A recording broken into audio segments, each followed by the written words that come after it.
समस्त को मोर नमस्कार प्रणाम। बंधुगण आज तिहिडी गोटे विशेष दिन दीर्घ दिन धरिकी तिहिडी जल निष्कासन कथा को लेकिन समस्त मनरे गोटे प्रश्नवाची पूर्त विभाग पक्ष 6 कोटी टंकार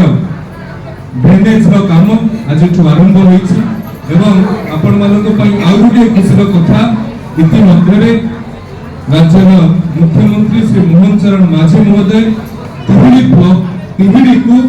एनएसी रे मान्यता प्रदान कर अवयव तिहिडी कायाकल्प निश्चित भाव में परिवर्तित हेब। प्रधानमंत्री आवास रे जो माने योग्य हेई पर नाहंती पूर्व समय चंचकता कारण हो बा अज्ञात बसतारे हो केही तांको पैसा ले जाईछि बा से पैसा आने चंती घर करि पार नाहंती किंतु आजि तांको घर भितरु चंद्र सूर्य देखा जाउछि से पाला टांगी रहउछंती बा अत्यंत गाँव जने असहाय महिला हुंतु कि वैद्यकीय जंत्रणा रे शिशुवा जने मां हुंतु कि भिन्नक्षम रहिथिबा जने भाई हुंतु से तांकु घर दबा पई आम पाखरे कोनोसी चारा नथिला। देशर प्रधानमंत्री हाथ खोली देइछंती घर दबा पई राज्य सरकार अंत्योदय गृह योजना नाम रे गोटे योजना प्रणयन कले समाज रे जो माने अवहेलित अछंती गाँव रे जो माने हमें प्रधानमंत्री आवास जो मान को देई पारु नाही किंतु वास्तव रे से माने पाइबार हकदार समानन को अंत्योदय गृह योजना माध्यम रे घर प्रदान करूछंती। ये नया सरकार आसला परे राशन कार्ड रे स्वच्छता आनिले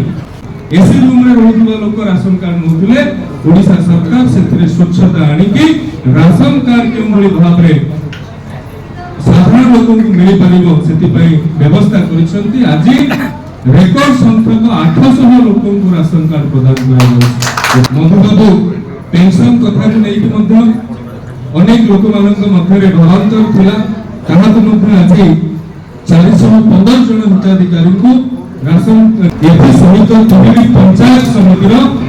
आपण मानकर सुविधा पाई जो लोक माने आसुଛନ୍ତି सेमानकर सुविधा पाई पाखा पाखी 35 लाख टंकार गृह निर्माण मध्य तिहिडी पंचायत समिति परिसर में होबाकू जाउछि। आगामी समय मानकर मध्य जो माने भी बात पड़िसंती बा वंचित होइसंती कोई भूमिले के भली समाने निजर अधिकार पाई परिबे सेति पई मध्य ब्लॉक प्रशासन तथा जिला प्रशासन को विशेष निर्देश शुभेच्छा कृतज्ञता धन्यवाद।